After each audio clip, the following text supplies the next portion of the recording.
pauvre petite victime qui n'a absolument rien compris, mais c'est une affaire entre Ousmane Sonko et Macky Sall, et c'est une affaire politique.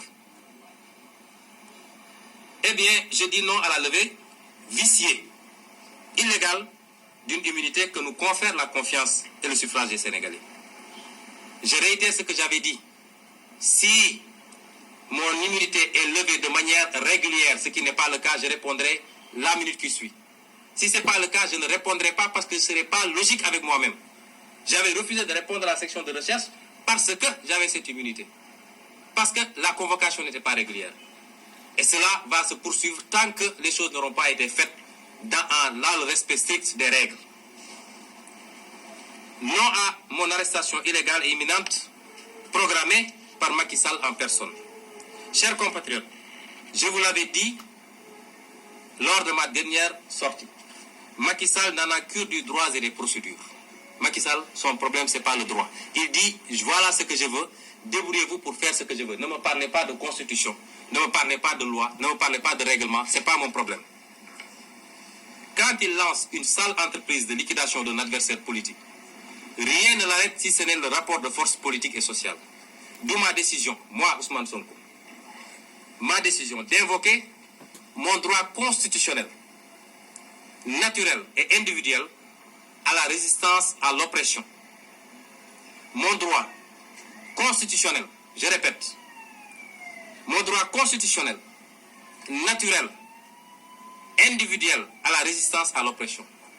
Parce que la Constitution inscrit le droit à résister à l'oppression. Parce que la nature humaine, c'est de résister à l'oppression quand elle s'exerce contre vous. Mais parce que, évitant le piège dans lequel ils veulent nous faire tomber, j'invoque ce droit-là à titre individuel. Et chaque Sénégalais a le droit de l'évoquer à titre individuel s'il se sent impliqué, s'il se sent concerné.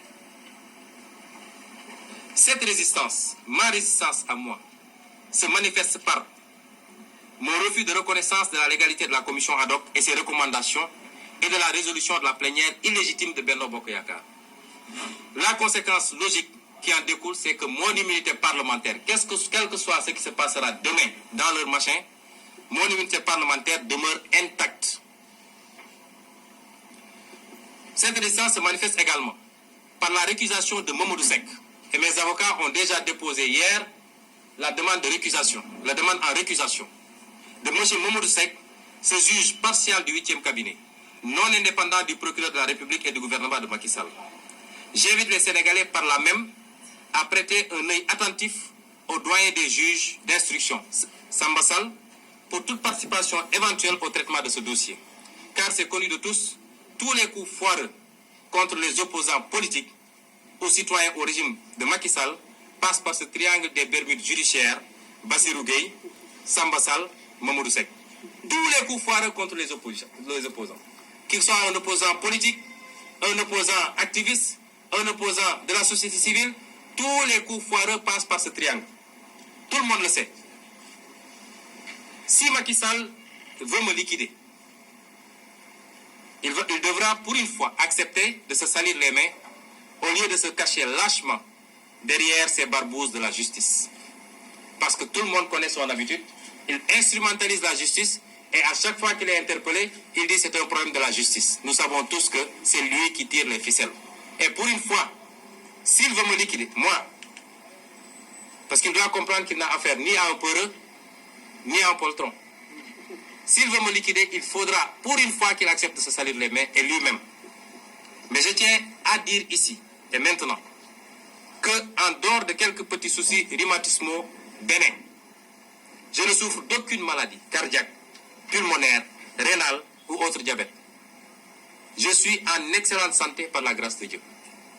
En conséquence, Macky sera responsable, personnellement, de tout ce qui pourrait m'arriver, notamment en termes d'empoisonnement par quelques moyens sophistiqués. Je tiens l'opinion nationale et internationale à témoin. Et c'est très important. Voilà.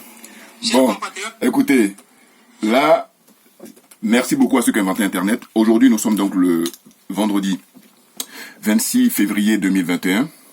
je fais cette vidéo là pour revenir sur l'actualité sénégalaise, sur le dossier concernant l'honorable Ousmane Sonko. Ce grand monsieur, il est dans la lignée, pour moi, hein, de mon point de vue, de Mohamed Dia, ancien Premier ministre à l'époque de Senghor, Léopold Sédar Senghor, qui est le profondeur, créateur de la francophonie, donc de la France-Afrique. Voilà. Et je dis toujours dans l'histoire, vous avez dans la France-Afrique, Houphouët-Boigny qui est pôle politique et économique, et Léopold Sédar Senghor qui est pôle culturel, hein, francophonie. Voilà. Ce sont les deux piliers de la France-Afrique. Voilà. Et donc, ce monsieur, que j'ai rencontré quand il était de passage à Paris, enfin j'ai été à sa rencontre lorsqu'il a tenu une conférence là-bas à Sciences Po à Paris, hein, quand il est venu ici, et donc un garçon charmant, un garçon libre, hein, c'est ça qui m'intéresse, il est libre d'esprit, il est intègre. Voilà. Bon, donc pour moi il est dans la lignée de Mohamed Dia, hein, rappelez-vous de Mohamed Dia. Mohamed Dia en fait, pour ceux qui ne savent pas, pour moi c'est un peu le Gbagbo Laurent d'une certaine façon, je précise bien d'une certaine façon, déjà de l'époque. Parce que j'ai vu un documentaire sur lui il y a maintenant 3 ans, et quand j'ai vu le documentaire, je me suis dit, mais comment ça se fait que des gens comme ça, Gbagbo n'a pas utilisé, enfin, il n'a pas pris ça comme exemple pour essayer de prendre les leçons, tirer des leçons de l'expérience Mohamed Dia. Premier point. Deuxième point, Ousmane Sonko est dans la lignée de Cheikh Anta Diop, bien entendu. Et quand je dis ça, c'est des hommes intègres, des hommes qui, toute leur vie, ont milité pour servir l'intérêt général. Ils ont manifesté par leur énergie, qui est unique à chacun de nous. Chacun de nous a une énergie et c'est notre génie. Ça, c'est aussi encore ma définition, mon approche. Donc, ce qui se passe actuellement au Sénégal, j'allais dire c'est très chaud pour Macky Sall. Parce qu'il a été pris là encore pareil, comme au Bénin. Alors au Bénin, je dis, Patrice Talon est pris la main dans le sac, il est pris en flagrant délit, suite à l'intervention d'un honorable aussi là-bas, un député, un parlementaire, qui avait refusé d'apporter son parrainage à Patrice Talon. Et là, il a fait des témoignages, donc c'est la main dans le sac pour moi, hein, pris en flagrant délit. Maintenant, quand on revient au Sénégal, Macky Sall, c'est encore beaucoup plus lourd que ce qui se passe au Bénin. C'est-à-dire que il utilise les moyens de l'État. Alors, vous allez regarder ces conférences de presse qui durent plus de 2 heures, hein, enfin, en tout cas, hein, pratiquement.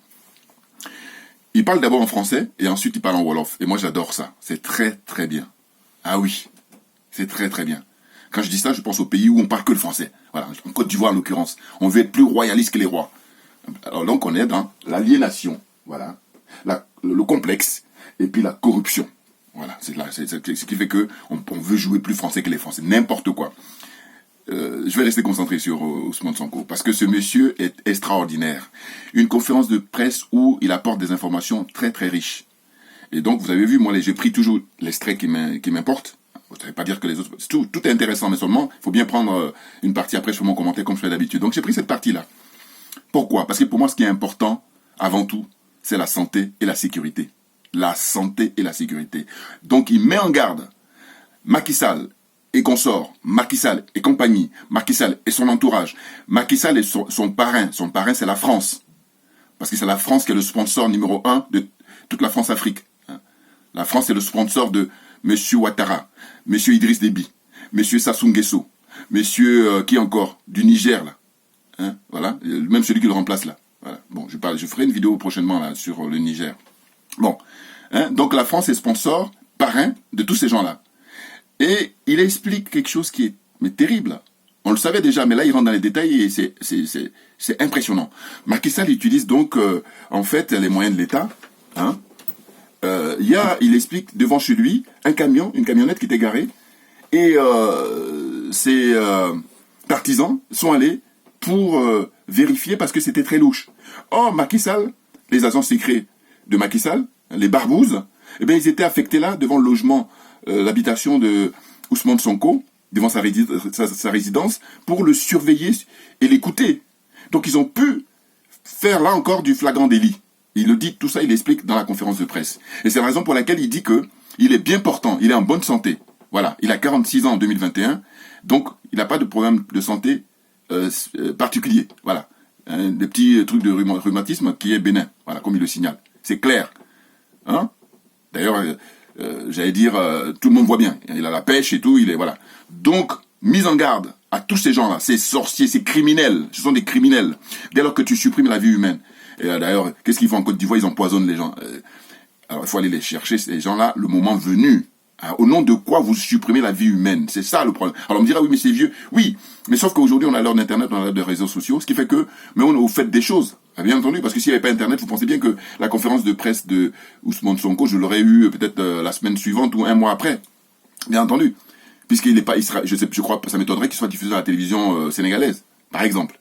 Vous voyez? Encore moins à RFI ou TV5 et compagnie, les sponsors de Macky Sall et compagnie. Vous voyez?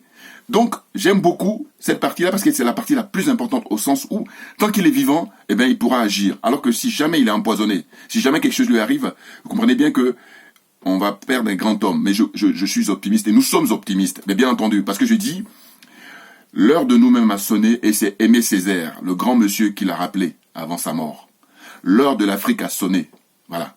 Et que par conséquent, Cheikh Anta Diop d'abord, Mohamed Dia ensuite, et puis là maintenant, on a quelqu'un d'exceptionnel qui est dans la même lignée que ces grandes personnalités-là, qui ont marqué l'histoire de l'Afrique, l'histoire du Sénégal. C'est aujourd'hui, au XXIe siècle, Ousmane Sonko. Ah, il est redoutable, parce qu'il met à la lumière de tous les citoyens africains, tous les citoyens sénégalais, les magouilles de Macky Sall en ce qui concerne les contrats concernant le pétrole, concernant le gaz. Il fait de la transparence. Et donc il dit quoi? Il dit, mais écoutez, moi je suis un parlementaire. Et ça concerne aussi tous les parlementaires, tous les députés là-bas, au Sénégal. Ils ont une immunité parlementaire qui est copiée ici. Hein, voilà, donc tous les pays, anciennes colonies là, bon. Donc, protection. Et c'est mis en place pour que le député soit libre dans ses actions. Il ne s'agit pas de faire n'importe quoi. Mais là, en l'occurrence, Macky Sall lui mène un combat politique. Il ne veut pas l'avouer. Et d'ailleurs, il y a des arrestations arbitraires de ses partisans. Donc, ils demandent leur libération sans condition. Et ces gens-là ont été torturés. Et après, ils disent qu'ils sont en démocratie. Voilà. Mais ils copient sur la France. Et je disqualifie la France depuis que je fais mes vidéos, ça fait maintenant dans la 4e année. Et qu'est-ce qu'on apprend? Eh bien, on apprend que récemment, à l'Assemblée nationale française, il y a un projet de loi pour faire un vote anticipé. Parce que les élections présidentielles en France sont prévues pour l'année prochaine, en 2022. Donc, qu'est-ce qu'ils sont en train de préparer?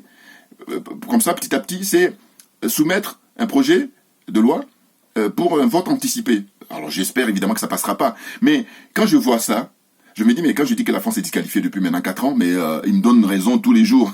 Puis ce qui me surprend, alors que je souhaite que des gens beaucoup plus qualifiés que moi, voilà, prennent la relève et puis fassent des conférences, fassent des interviews, enfin des déclarations, fassent des vidéos comme ça, voilà, pour parce que moi je suis quelqu'un, justement, je suis fair play. Et quand des gens sont qualifiés, je dis, ah, chapeau. Voilà. Je prends Madame Yam, par exemple, quand elle traite un sujet, elle est pile poil. Il n'y a rien à ajouter. C'est circonscrit, voilà. Donc, j'ai rien à ajouter, moi. Mais il y a des gens qui sont moins bons que toi et puis qui veulent, en fait, faire le nivellement par le bas. Eh ben non, moi, ça m'intéresse pas. Moi, je veux le nivellement par le haut. Il faut me tirer par le haut, voilà. Là, on grandit. Et on est tous gagnants, en règle générale. Voilà. Donc, le frère Kémy Séba aussi, hein, naturellement. Bien entendu, bien entendu. Voilà.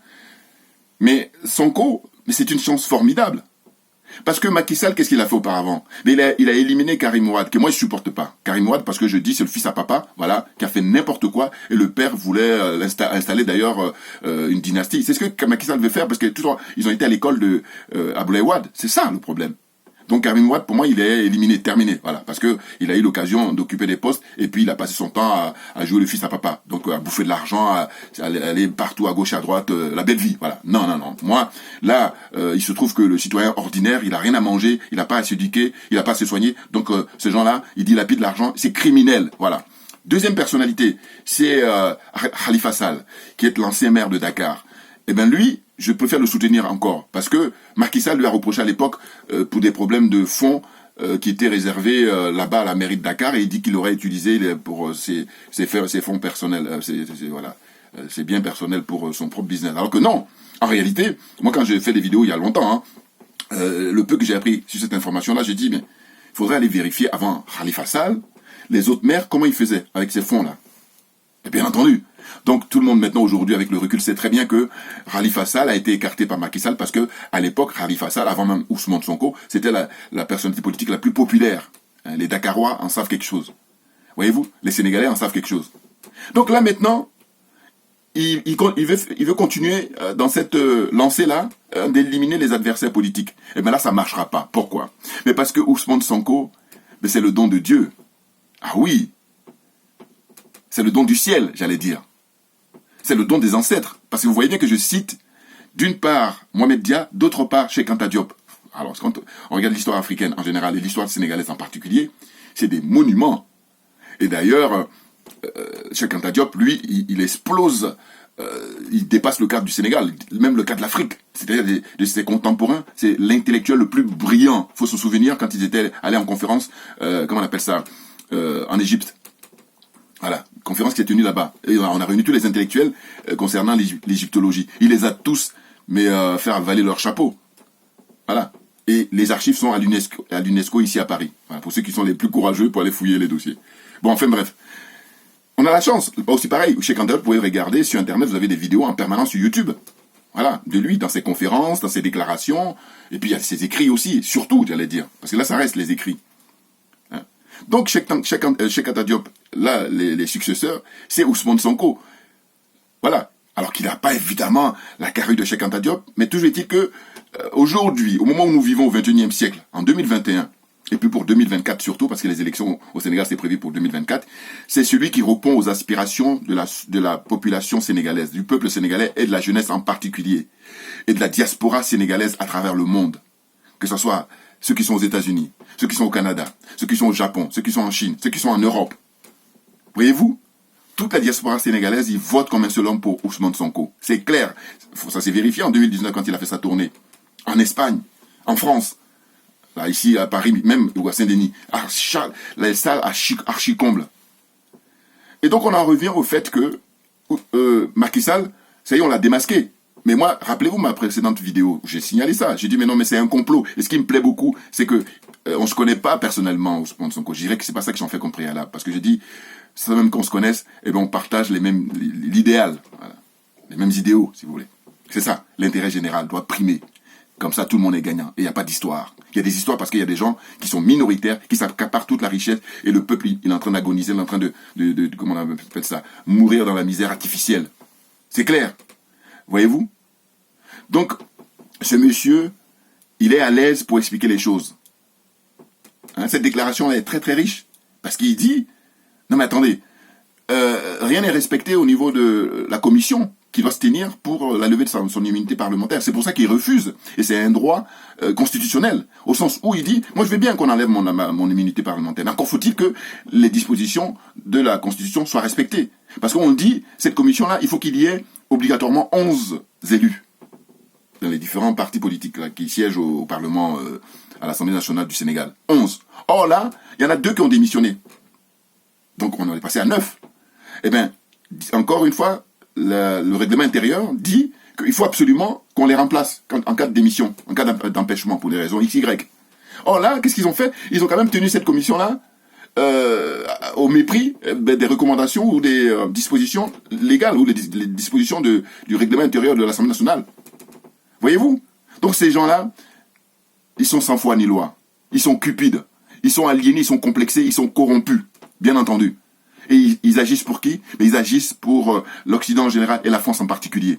Et en retour, qu'est-ce qu'ils ont? Ils ont des miettes. Parce que je dis, sortez-moi les richesses de Macky Sall, les richesses de son frère, de son entourage, et puis prenez les multinationales qui sont en train d'exploiter le gaz et le pétrole au Sénégal. Regardez, on va regarder en valeur réelle et en valeur absolue et en valeur relative. Voilà. Il n'y a pas photo. Évidemment, ils ont des miettes. Donc c'est ça. Alors que le peuple, pendant ce temps-là, a besoin de s'éduquer, a besoin d'abord de se soigner, a besoin de manger. N'importe quoi. La richesse du Sénégal appartient à tous les Sénégalais. Et Ousmane Sonko se bat pour ça. Et moi, je passe mon temps à attirer l'attention des gens connus. Et c'est vrai, on m'a dit que quelqu'un comme Youssou N'Dour, c'est un franc-maçon au même titre que Macky Sall. Mais j'ai dit, il faut justement les interpeller pour qu'ils prennent leurs responsabilités. Parce qu'on est dans une situation où on ne peut pas dire que je ne savais pas. Aujourd'hui, à l'heure d'Internet, c'est pas possible. Ce n'est pas possible. On est dans une mauvaise foi caractérisée si on reprend ça. Et qui est-ce qui va croire d'ailleurs? Parce qu'on peut regarder en boucle. Même si tu ne regardes pas en direct, tu peux regarder en différé. Ou même quand tu veux. C'est à volonté. Donc les choses sont claires. Donc je dis, Awadi, Ousmane Sonko, comment on appelle ça? Ismaëlo, grand chanteur, sénégalais. puis les gens du showbiz, et puis les autres personnes aussi, des sportifs. Tout ça, faut aider Ousmane Sonko. Parce que j'ai dit, mais comment vous expliquez que l'esclavage, on a vécu ça, l'Africain a vécu ça, le peuple africain a vécu ça pendant 400 ans, 500 ans. À l'époque, il n'y avait pas des gens qui avaient l'argent que vous avez aujourd'hui. Il y a des gens qui siégeaient pas au conseil d'administration des grandes entreprises, des grandes multinationales. Or, aujourd'hui, au XXIe siècle, il y a des Africains qui y siègent avec, qui ont les moyens matériellement. Donc, quel est le problème de ne pas faire comme les autres qui nous oppressent? Parce que les autres qui nous oppressent, mais il a juste solidaire. Et que nous, tant qu'on ne comprend pas que si on n'est pas solidaire, on sera toujours les derniers, voire même pas qualifiés. Alors que le paradoxe, c'est qu'on est les plus riches, puisqu'on détient la plupart de toutes les ressources minières au monde. Et c'est pour ça que les grandes puissances, avec la France en tête, ils passent leur temps, 24 heures sur 24, à déstabiliser les pays africains. Mais dans quelle langue faut-il parler? Alors j'aurais bien voulu, je vous dis parler dans ma langue, mais le problème, ça va restreindre les choses. Et oui, mais ce qui est sûr, c'est que, au fond, aujourd'hui, la jeunesse est émancipée. La jeunesse est consciente, elle a compris. Et que, par conséquent, ce n'est que le début. Parce que là, on ne va plus rien lâcher, c'est très clair. Puisque, quand vous n'êtes pas au courant, voilà, on peut vous duper.